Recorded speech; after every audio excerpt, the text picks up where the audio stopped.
আসসালামু আলাইকুম ওয়া আবরাকাতুহু। কেন আপনি 10 বছর বিবাহ করার পরও সন্তানের মা হতে পারছেন না? কেন আপনি এত ডক্টর দেখানোর পরও সফল হতে পারছেন না? কেন আপনি এতগুলো রিপোর্ট করার পরও রিপোর্টে কোনো রোগ আসছে না, তারপরেও সন্তানের মা হতে পারছেন না? আপনি কোনো হুজুর দেখিয়েছেন, কোনো কবিরাজ দেখিয়েছেন, কোনো তান্ত্রিক দেখিয়েছেন, যা দিয়েছে পেয়েছে, জিনের সমস্যা পেয়েছে, জাদুর সমস্যাও পেয়েছে, আপনার কেউ ক্ষতি করে রেখেছে পেয়েছেন, চিকিৎসা তো সবই করলেন, কিন্তু যেন সফল হতে পারলেন না। কেন জানেন? মনে রাখবেন বোন, একজন মায়েদের সন্তান না আসার পেছনে অনেকগুলো কারণ, তার মধ্যে সব থেকে প্রধান কারণ সেটি হচ্ছে আপনার মানসিক কারণ। জি, আর দেখবেন দুর্ভাগ্য, আমরা কিন্তু এগুলো নিয়ে কখনো ভেবে দেখিনি। না ডাক্তাররা ভেবে দেখেছেন, আর না কবিরাজরা ভেবে দেখেছেন। গাইনো ডাক্তারের কাছে গেলে শুধুমাত্র রোগ খুঁজে বেড়াই, কবিরাজের কাছে গেলে শুধুমাত্র জেন আর জাদু খুঁজে বেড়াই। মধ্যে যে একটা মারাত্মক জিনিস কাজ করছে, এটা কিন্তু আমরা কেউ খুঁজি না। এই ভেতরে যে একটি মন আছে, এটা কিন্তু কখনো খুঁজে দেখিনি আমি। এ যে আপনাকে ধ্বংস করতে পারে, এটা কিন্তু আমরা কোনোদিন গুরুত্বই দেইনি। এর জন্য কোনো দাম নেই, এর জন্য কোনো অস্তিত্বই নেই। কেন জানি না, এটা সম্পর্কে আমরা বুঝি না। আমরা বুঝি ঠিক, আমরা বুঝি যে জেনের চিকিৎসা করতে হবে, আমরা বুঝি জাদুর চিকিৎসা করতে হবে, আমরা বুঝি নজরের চিকিৎসা করতে হবে, বুঝি একটা মানুষ আপনাকে ক্ষতি করছে, আপনি বোঝেন যে আপনাকে একটা ভালো মানের ডক্টর দেখাতে হবে, এটাও আপনি বোঝেন যে আপনাকে এক বস্তার রিপোর্ট করতে হবে, এইটাও ঠিক বোঝেন আপনি। কিন্তু আপনি বুঝলেন না এখানে একটি মন লুকিয়ে রয়েছে, এরও অসুখ করে, এও ক্ষতিগ্রস্ত হয়, এরও রোগ হয়, এটা কিন্তু বুঝলেন না। যেমন এর রোগ হয়, যেমন এ অসুস্থ হয়, তেমন এরও ট্রিটমেন্ট রয়েছে, এরও চিকিৎসা রয়েছে। এটা কিন্তু আমরা কেউ জোর দিলাম না, না দিলাম ডাক্তাররা আর না দিলাম কবিরাজরা। দেখেন এই সামান্য একটা জিনিস কিভাবে আপনাকে ধ্বংস করছে। ছোট্ট দু একটি কারণ বলবো যার জন্য আপনি সন্তানের মা হতে পারছেন না। দেখেন তো একবার, পান কিনা আপনি। অধিকাংশ মায়েদের সন্তান ধারণ না করতে পারার পেছনে কারণ হচ্ছে তার মন, তার মধ্যে প্রধান কারণ হচ্ছে আত্মহত্যার প্রবণতা। যে মায়েদের মনের ভিতরে আত্মহত্যার প্রবণতা প্রচুর হারে আছে, এইটা থাকা পর্যন্ত আপনি সন্তানের মা হতে পারবেন না। সন্তান আপনার গর্ভে আসবে না। যদি চলে আসে সেই সন্তান টিকবে না, সেটা নষ্ট হয়ে যাবে। আশ্চর্য একটি ব্যাপার। ভয়, যদি আপনার ভিতরে প্রচণ্ড ভয় থাকে, বহুদিন আগে বড় ভয় পেয়েছিলেন, তাহলেও কিন্তু আপনি সন্তানের মা হতে পারবেন না, যতই চিকিৎসা করেন না কেন। যদিও বা সন্তানের মা হয়ে যান সেই সময়, তাহলে মনে রাখবেন সেই সন্তান কিন্তু টিকবে না, কয়েক মাসের মধ্যে সেটা নষ্ট হয়ে যাবে।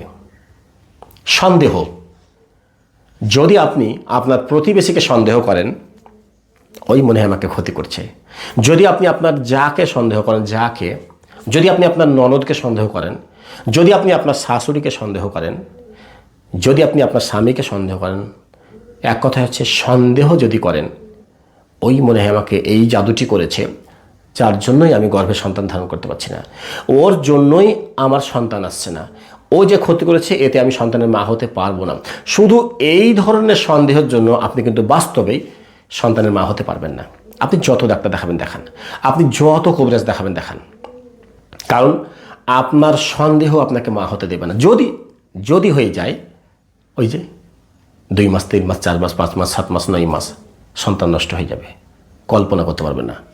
বিয়ে করার আগে থেকে প্রচণ্ড আপনার মনে কষ্ট। কেন কষ্ট? হতে পারে আপনি প্রেমে ব্যর্থ হয়েছেন, হতে পারে শ্বশুর বাড়িতে যাওয়ার পর আপনি অত্যাচারিত হয়েছেন, হতে পারে আপনি আপনার স্বামীকে সন্দেহ করার পর আপনি মানসিকভাবে ক্ষতিগ্রস্ত হয়েছেন। এই যে মনে বড় বড় পাহাড়, কষ্টের পাহাড় চেপে রেখেছেন, এই বোঝ আপনাকে সন্তানের মা হতে দেবে না। আর এই কষ্ট আরও কয়েকটি বোন আছে, কিছুদিন সন্তানের মা না হতে পারার কারণে ভেতরে একটা সমস্যা কাজ করে। কি সমস্যা কাজ করে? আমি সন্তানের মা হতে পারছি না, আমি মনে হয় হতভাগা, আমি মনে হয় কলঙ্কিনী, এই যে সমাজ আমাকে কি বলবে, সমাজ ভাববেই বা কি, আমি যে সন্তানের মা হতে পারলাম না, আসলে আমি হতভাগা, সত্যি আমি হতভাগা। তো আমার মতো এই হতভাগা বেঁচে থাকার থেকে মনে হয় দুনিয়া ছেড়ে চলে যাওয়াটা অনেক ভালো ছিল, সবাই শান্তি পেয়ে যেত। এই চিন্তাতে যে আপনার আছে, আপনি কিন্তু তার জন্যই মা হতে পারছেন না। যদি দেখেন আপনি আপনার প্রতিবেশী, আপনার শ্বশুরবাড়ির লোককে, আপনার গ্রামের লোককে, আপনার বাড়ির লোককে প্রচুর হারে সন্দেহ করছেন যে এরাই আমাকে জাদু করেছে, এরাই আমাকে ক্ষতি করছে, এদের জন্য এটা হচ্ছে, সত্যি বলছি, মানে আল্লাহর কসম বলছি, আপনি সন্তানের মা হতে পারবেন না। আর সন্তানের মা হলে সন্তানের টিকবে না। বাস্তব বলছি আমি আপনাকে। মন কঠিন একটা জিনিস।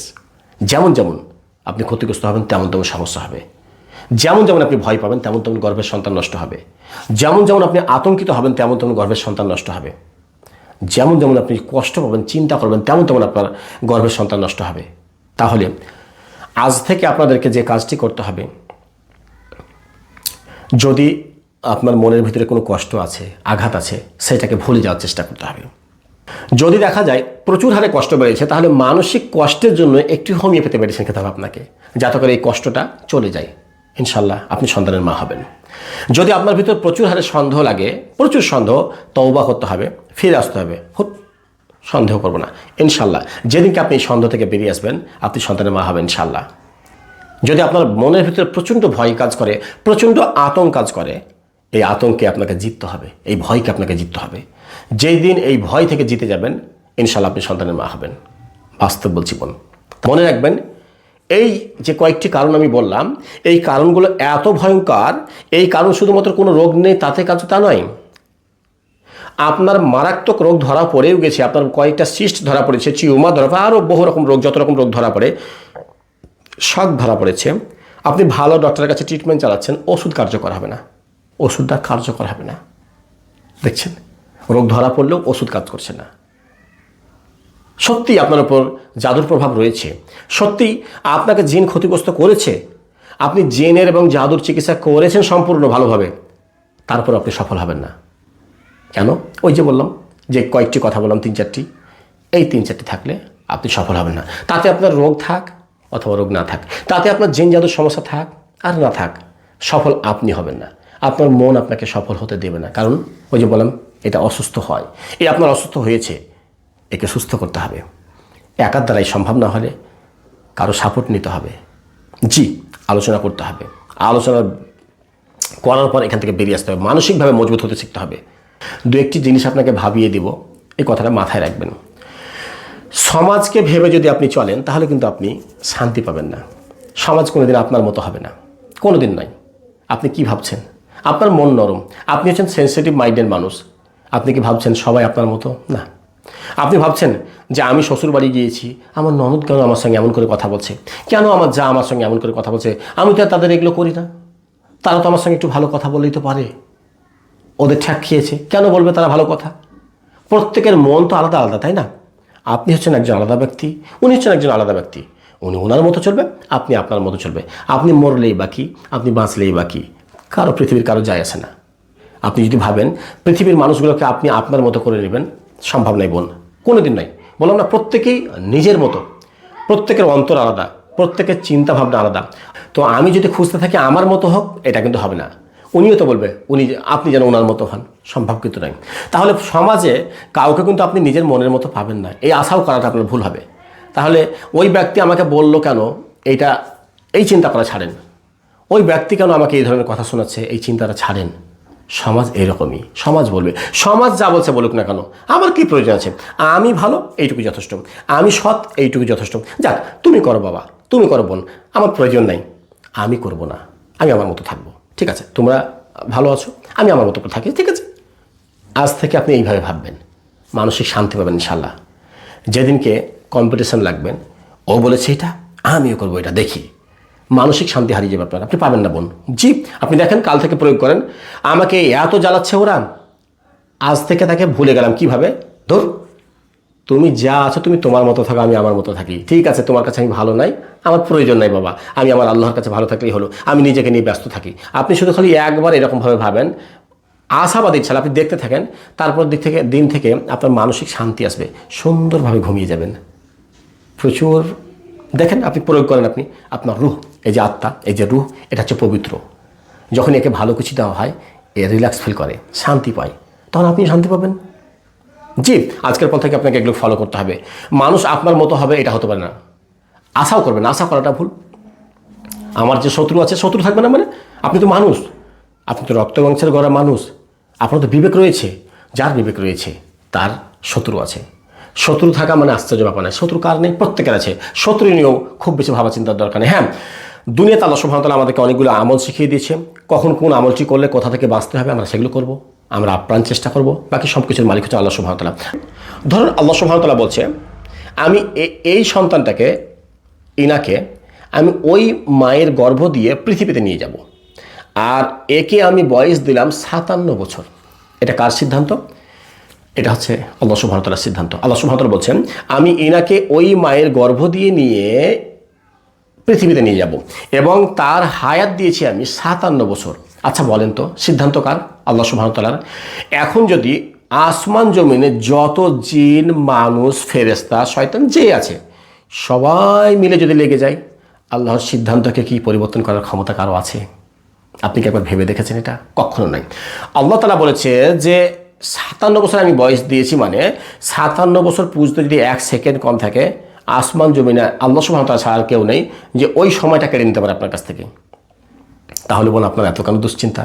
আপনি কি ভেবেছেন আপনার যে 5টা সন্তান মারা যাচ্ছে মানে আপনি ভেঙে পড়বেন? না, আপনাকে মানসিকভাবে, আপনি মুসলিম, আপনাকে মানসিকভাবে ভাবতে হবে যে সব কিছুর মালিক যখন আল্লাহ সুবহানাহু ওয়া তাআলা, তো আল্লাহ তাআলা যদি চায় তো আসমান জমিন আর কেউ নেই যে এটাকে নষ্ট করতে পারবে। যে হমনি এইভাবে ভাববেন আপনি, না, আপনি মানসিক শান্তি পাবেন, আপনার আতঙ্ক কমবে।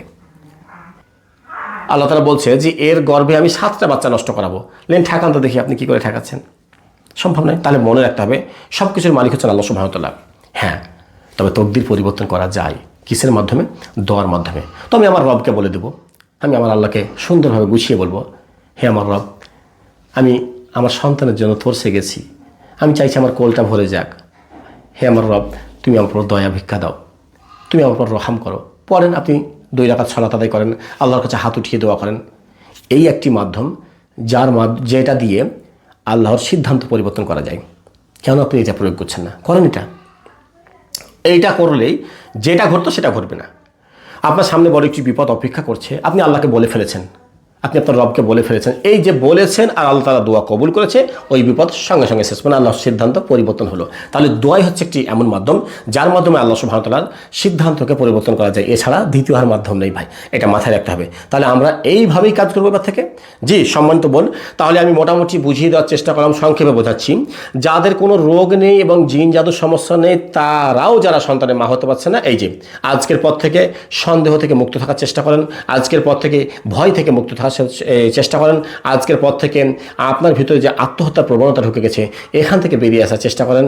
যেদিনকে আপনারা এই জায়গাটা জিতবেন সেই দিনকে আপনাকে আর ডাক্তারের দরজায় ছুটা লাগবে না ইনশাআল্লাহ। হ্যাঁ, তবে আমি পরামর্শ দেবো যারা এই ধরনের সমস্যায় গভীরভাবে ফেঁসে গেছেন, পারছেন না, তারা একটু হলেও আপনার আশেপাশে কোনো ভালো অভিজ্ঞ হোমিওপ্যাথি ডক্টরের কাছে পরামর্শ করে সুন্দর একটি ট্রিটমেন্ট নেবেন আপনার মনের।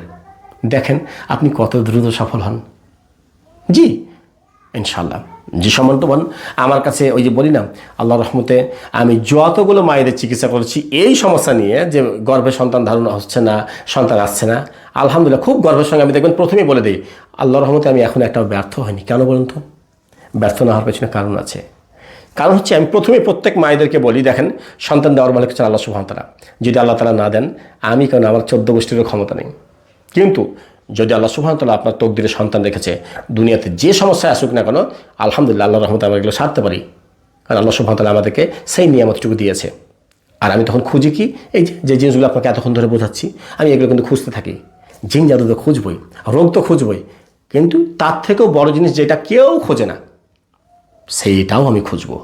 আজকে আমি কঠিন মহাবিদ্যা আপনাদেরকে শিখিয়ে দিলাম। হতে পারে সস্তায় পেয়ে গেলেন, হতে পারে শর্টকাটে পেয়ে গেছেন। এটাকে ছোটোখাটো কিছু ভাবিয়েন না। এমন আলোচনা আপনি খুব কমই পাবেন, আমি জানি না কোথাও পাবেন। জি, যারা এই শেষ পর্যন্ত এসেছেন, জানি না কতজন আসতে পেরেছেন, ইনশাআল্লাহ আপনি শেষ পর্যন্ত এসেছেন মানে আজকে থেকে আপনি সফল ইনশাআল্লাহ। যাদেরকে মনে হয়েছে আমার আলোচনাটি কার্যকর, অবশ্যই কমেন্ট বক্স আছে, জানাবেন ইনশাআল্লাহ। এবং যারা সফল হবেন আমার আলোচনাটি শোনার পর, তারাও এই ভিডিও থাকছে, জানাবেন ইনশাআল্লাহ।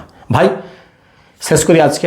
আমি এই মাত্র রুগী দেখা শেষ হয়েছে, আমি ওখানেই বসে আছি, ওই অবস্থাতেই ভাবলাম যে আলোচনাটি করে দেয়, কারণ ইদানিং প্রচুর ঘটছে, যার জন্য আমি বাধ্য হয়ে আলোচনাটি দিলাম। না আছে কোনো ভেজাল, আল্লাহর কসম, আল্লাহ সাক্ষী রয়েছে, আলোচনা করেছি। বাকি সফল করার মালিক হচ্ছেন আল্লাহ সুবহানাহু ওয়া তাআলা। করতে থাকেন, ভরসা রাখেন, ইনশাআল্লাহ আপনি সফল হবেন। আবারও আমি এই বিষয়ের উপরে আরও কঠিন কঠিন কথা নিয়ে আলোচনা করব।